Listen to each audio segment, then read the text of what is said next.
Hello, this is Wes with Buddy RC. Today we would like to review the setup and binding procedures of your new Spedix S250 quadcopter with KK2 flight control board.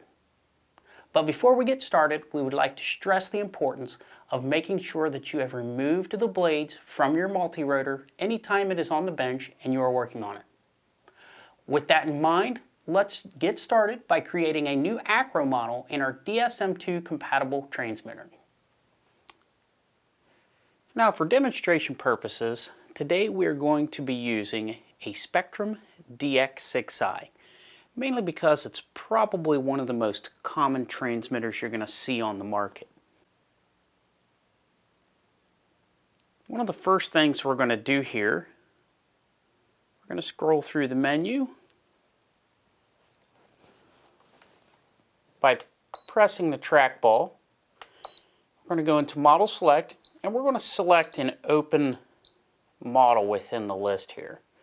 Model 1 here seems to be empty, so we'll go ahead and select that. Now, to ensure that we haven't carried over any settings from a previous model, we're going to go down into the setup list here. We're going to scroll down towards the bottom, and we're going to go ahead and reset this model. What this does is ensures that if you had a model on here previously, you're not going to be carrying over any of the previous settings, which could actually mess up some of the mixing and stuff. Highlight yes, and then select. You'll hear a couple beeps, which means that has pretty much erased the model. Started it from scratch. Right, back to the main menu. A few things we're going to have to make sure that we do here. We're going to set this up as a new airplane model, so we're going to scroll back down to the bottom of the list again. Go into Setup List. We're going to check the model type. We just want to ensure that it is actually an acro model. Click it, then go back to List. We're going to go down and give this a unique name so that we can identify it here in the future. We're just going to call this Spedix.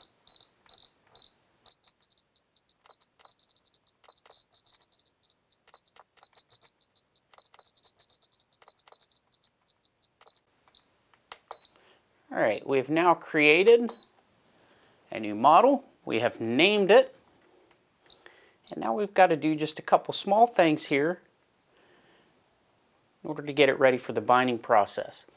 Now I personally like to take all of my dual rate switches and combine them into one switch so I don't have to worry about changing my elevator, my aileron, and my rudder dual rates.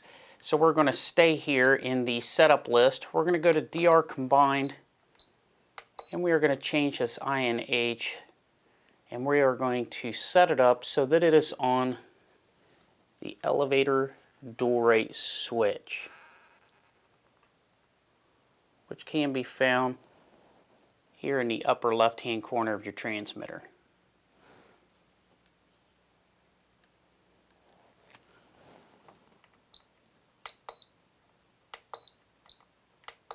Alright, now that we've selected elevator, that changes and puts all of our dual rates on the elevator switch. One of the last things in the setup menu that we're going to do is we're going to set up a timer. This timer is actually going to usually around 4 to 5 minutes should be fine. We're going to set this one for 4:30 just to be on the safe side, and we can always change that later. And we're going to set it up so it activates on the trainer switch. Now that's it for the setup menu. We're going to go back to the adjust list, and we're going to set up our DR and our expo. Now one thing to keep in mind here, this 100% that you see here, never change the 100%. What that does is it limits the ability for the flight control board to utilize the full 100% capacity of the motors in order to control itself in a hover going left or right. So we're going to leave those alone at 100%. However, what we are going to do here is we're going to change the expo on our aileron and our elevator. In the low rates, I like to set the expo up for roughly around 35%. And this is a personal preference. You can add more to this or less to this at a later date. And it softens your sticks a little bit so that when you're moving them, they're not so abrupt in the very low movement stages of the stick. And then I personally don't like expo on my rudder. Now when we want to change up to the high rates, we're going to flip that switch that I showed you earlier. You'll notice that this number here changes to a 1. Okay, and you do that by changing that dual rate switch that we set up just a second ago, which is this one here. Okay, down in the 1 position, which is more of my high rates. I'm going to change the expo on that one to about 20 or 25.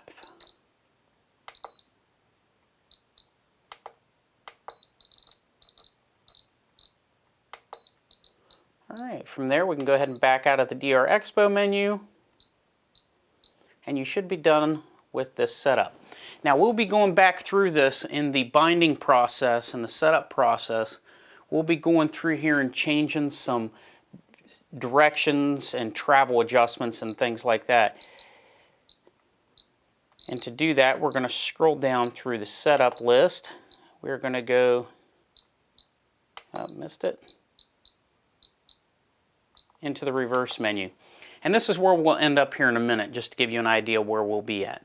Other than that, the transmitter's set up. It's ready to go. We're going to scroll back to the main list here. And we're going to shut our transmitter off for now.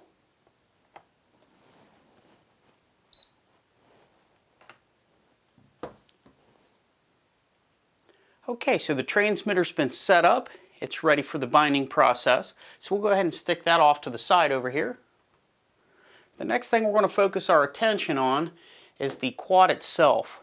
Now to gain access to this, make it easier to get to the buttons and see the screen, we're going to go ahead and remove the 8 screws here above each arm.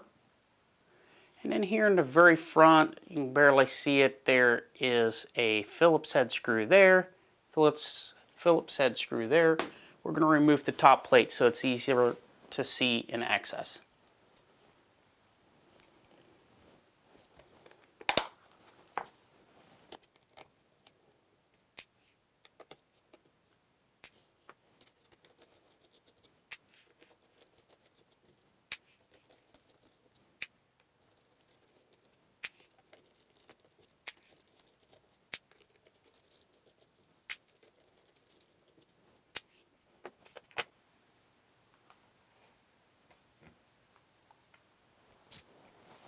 Alright, so what we have here is the KK2 board.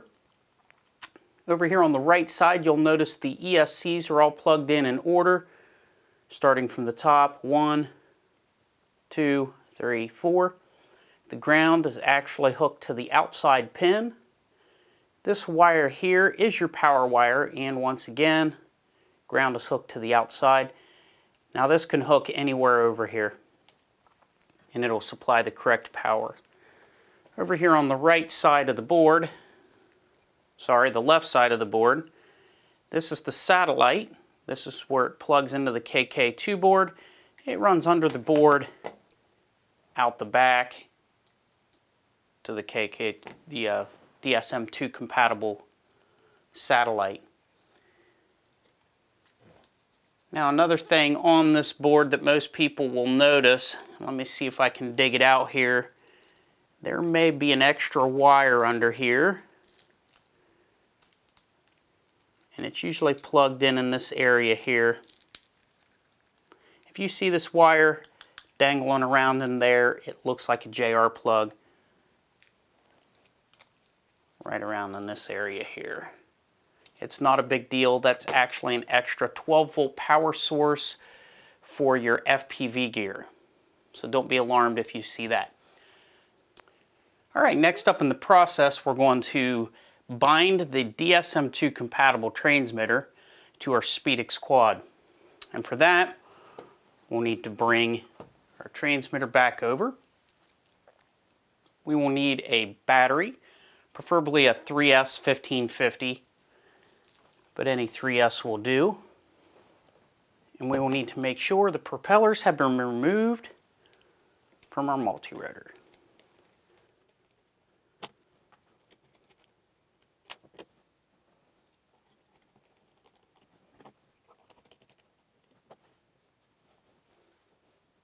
Alright, propellers have been removed. What we're going to do here, set our transmitter here, easily accessible. Now while we're pressing and holding the second and third buttons, these two in the middle here, we're going to power the quad up.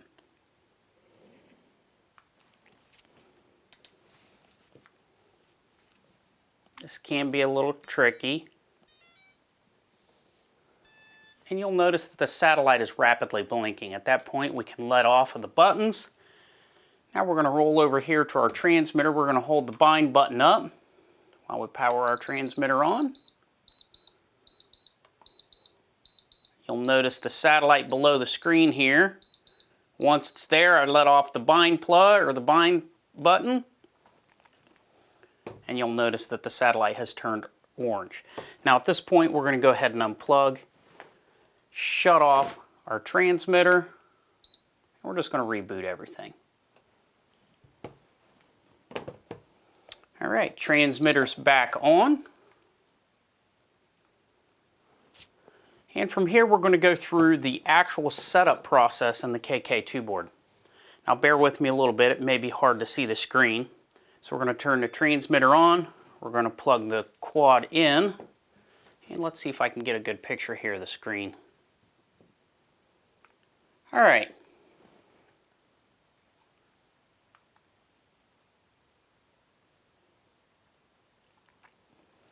Now from this screen here, we're going to go through, and now that we've had the transmitter bound to the quad, we need to make sure that the quad sees, or the KK2 board sees, the correct inputs in the correct direction.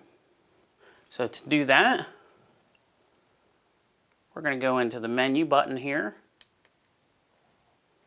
We're going to scroll down to receiver test. Alright, from this screen here, we're going to give right aileron, and we're just going to go right down the list. We're just going to go right down the list. Now when I give right aileron, if you can see there at the top, hard to see, it's actually showing left. Right aileron, it's showing left, so we need to go into the reverse menu of the transmitter and reverse that channel.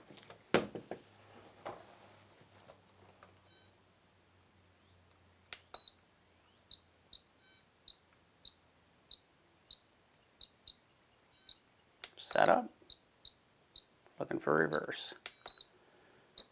And we're going to scroll down to aileron. We're going to reverse it. Now we're going back to the quad. Make sure it focuses there, give it right aileron. And there we go, and we've got 100%. Move to the left. Left.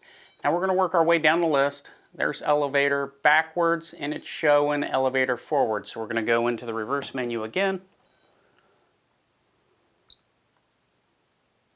Elevator, reverse. And we're going to go on down through the list, and we're going to make sure that they are all there and correct. Elevator, back, forward, rudder right, rudder left, throttle from 0, good. And then we're going to check our auxiliary switch. Your auxiliary switch is usually channel 5. In this case, on the DX6i, it's going to be your, I believe it is your gear switch. So on your auxiliary switch, and then that is your stabilization mode. So there, your stabilization is on, stabilization is on, or off. Arm test, that is rudder right.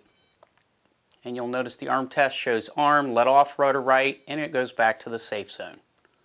From there, now your Spedix Quad is seeing the inputs from the transmitter in the correct direction.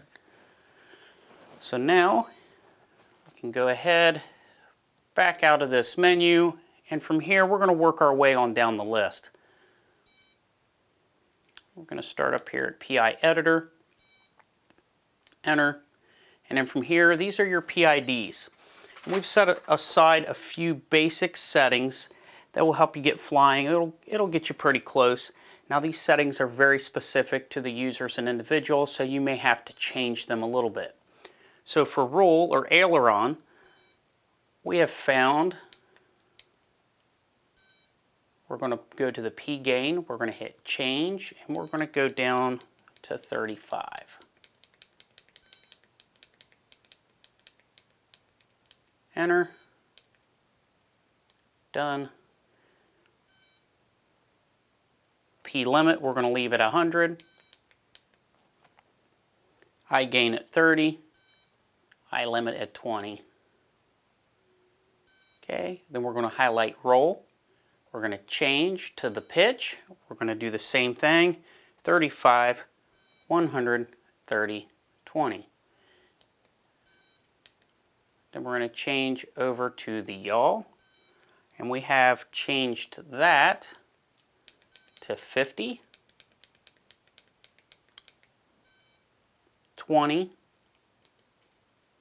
50, and 10. Okay, and those are your P settings. So we're going to go ahead and hit the back button. We're going to go down. Stick scaling is where, after you get used to flying, if it's just not turning enough for you, the sticks aren't sensitive enough, you can actually run into the stick scaling here, and you can move these settings from 75 on up to 100, 120, 150. The higher you go, the more it rolls. You'll actually get acrobatic flips over 100. Be very careful because it makes it very uncontrollable if you go too high. It's basically how sensitive your sticks are and your multi-rotor, how it responds to the stick movements of your transmitter. If you set them really high, it'll respond really quickly. We actually have our stick scaling for beginner users set down to your roll and your pitch will be 30. And this is really docile, so if you're an advanced one, you might want to leave them there at 75. Okay, we're going to go down here, we're going to change this to 30.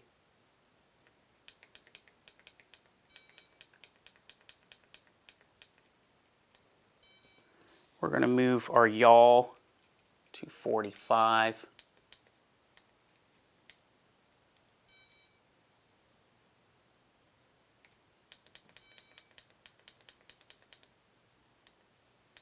Now your throttle, I wouldn't move much off of 90.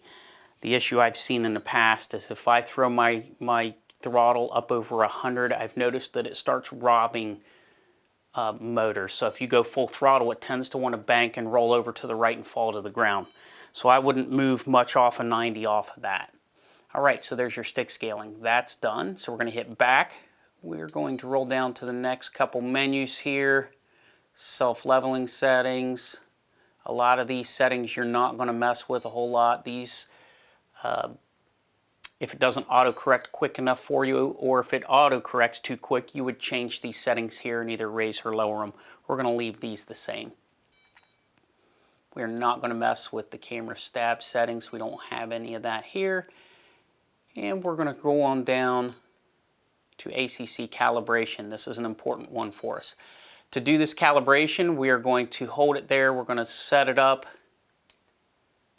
And when we're ready, we're going to set it level. We're going to hit continue, and we're going to wait till it levels itself and calibrates. Scroll out here. Set it down. Hit over here. Let off. Do not touch. Let it do its thing.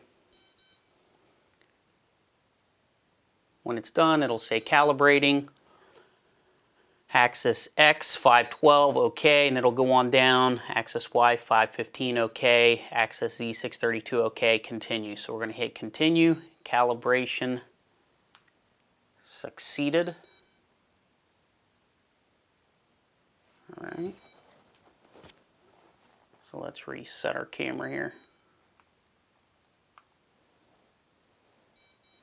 And we're going to hit continue.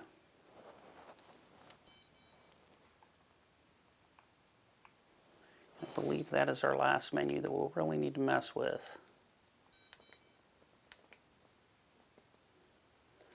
Now you may want to go into the show motor layout. Just make sure that it is set up for a quad, not a Y or a hex. So you want to highlight it, hit the enter button, and then from here it shows us it's set up for a quad. Motors 1, 2, 3, and 4, and it'll show you the direction that each motor needs to run. If these directions are off, you'll need to go in and actually pull the motors out, or at least the wires out of the arm here on the bottom side. You'll pull these 3 wires out, move a couple motor direction wires, and get them going the correct direction. So we want to do a pre-check here, and you want to do this anytime you go out and get ready to fly.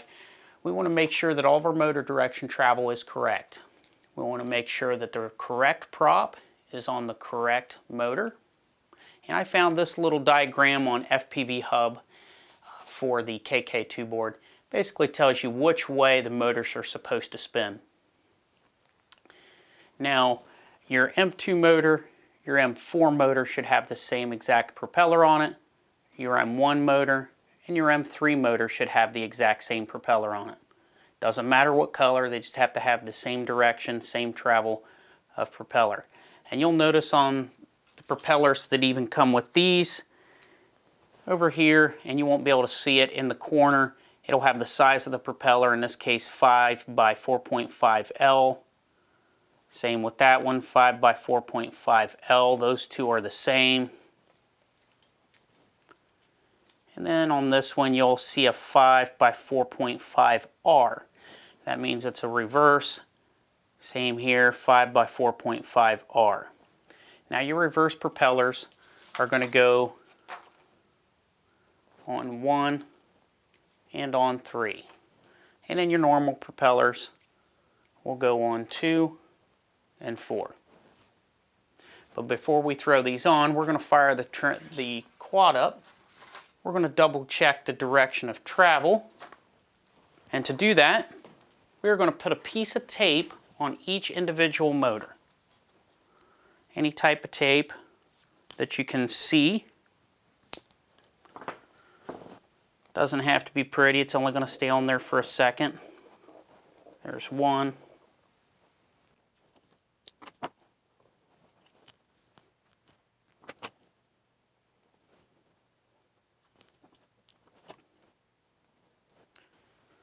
Okay, tape's on the board.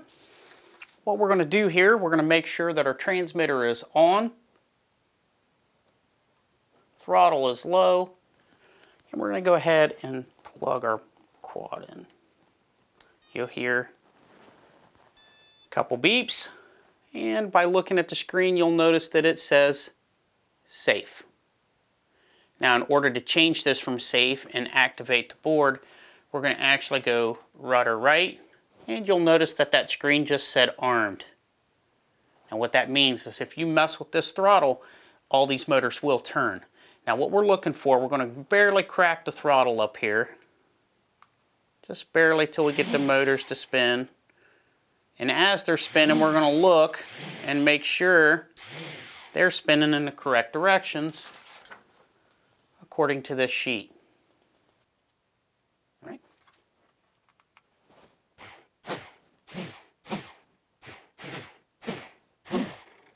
Okay, they all look correct.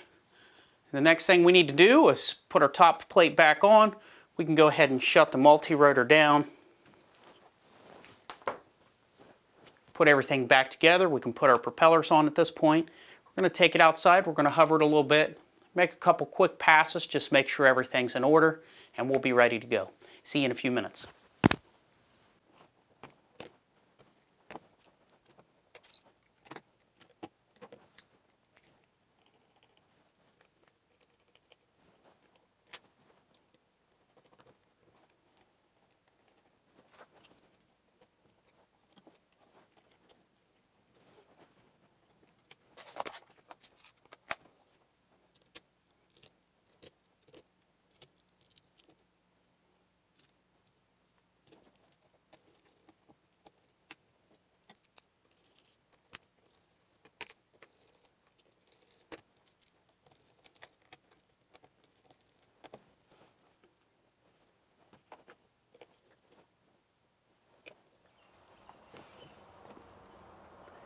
All right, well, we finally made it outside. Hope that our persistence has paid off here. What we're going to do is start the thing up, do a couple pre-flight checks before we take off. First thing we're going to do is turn on our transmitter, make sure it is on.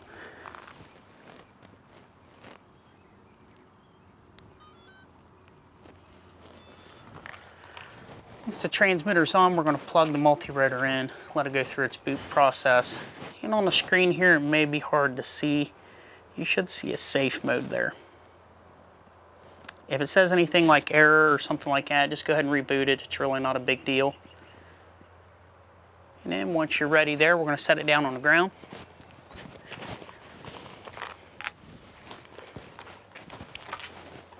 Now before we take off with this thing, we're going to do a quick spin up of the motors, just do a small pre-flight check. Make sure everything's turning in the right direction. And everything looks good. So we're going to start off in stabilization mode, and that's with your gear 5 switch in the up position.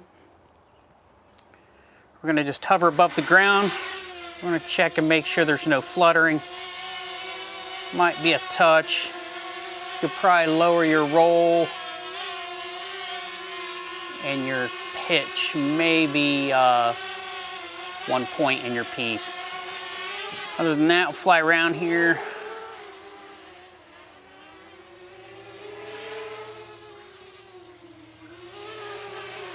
Looks good. Now what the auto stabilization mode does is if I go forward, it should immediately pick itself back up and level itself. And it pretty much is. If I go right, it eventually levels itself out.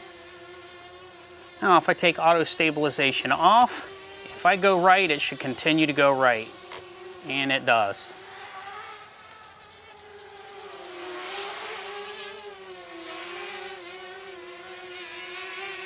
All right, and that's pretty much all there is to it. Those are the settings. This is pretty much a BNF kit out of the box, already built. The only settings I changed were the settings that I gave you in the video. And with those settings, it got the thing up and flying.